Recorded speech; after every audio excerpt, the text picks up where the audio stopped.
Here's how these test pressings were stored for 40 years. In this box with this label, Rock-afire Test Pressing, Michael Jackson, question mark?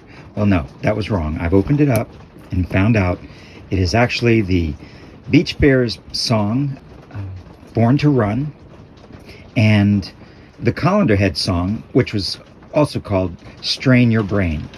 So here's what it looks like when you slide the inner package out, and there's two, it looks like LPs in there, but they're really not LPs. They're individually wrapped, have their own label and their own wrapper, and they have a screw coming through the box with two nuts holding them together for careful shipping. I thought that was a pretty interesting way to ship two albums to someone. Anyway, that's the way those were shipped to me. And if you pull off the two records off of the 1/4" screw, which is acting kind of like a spindle, you can see that there's a little spacer down there that holds it off the bottom of the box. And there's all these scraps here for some reason. Black scraps that seem to have come off of this thing. And we're going to look and see what that is. But look, this one's labeled Born to Run 8483.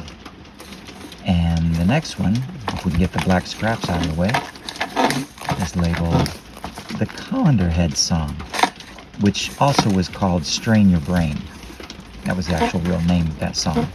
Colander Head, also 8483. Now, let's take a look. Let's pull the records out, or the test pressings, out of their folders and take a look at what this black stuff is. It's coming off of the metallic surface. Also, this little disc here was used for packaging, okay, for holding the records together, sort of like a big washer. So look at this. If you scraped away, or if you just slid away all of the loosened black stuff, which just looks like paint or some kind of, I don't know, vinyl. Anyway, it's very thin. It doesn't look like it matters to anything. And what's left is the actual 45 RPM record test pressing. It goes around the label, and the rest of it that's not actually part of the test pressing is what looks still metallic.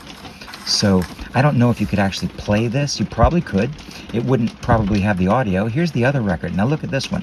This one doesn't look like it shed as much of the black covering, but it's cracked, and it will probably shed that black covering at some point. Look at the other side. The other side is shed almost completely. A real smooth, metallic, probably aluminum surface.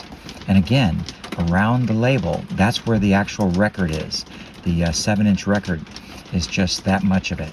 So I put the records back in there, in their cases, and I signed each one of them. And after I signed them, I dated them.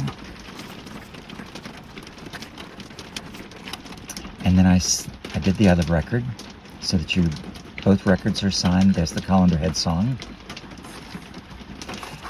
And I'm going ahead and leaving all of these black scraps in the package so that you can see it.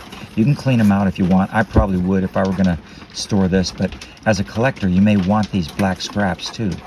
So I left them in the package. Both records are signed. I put them both back in the box, and I'm putting the nuts back on them and putting it back in the package for you.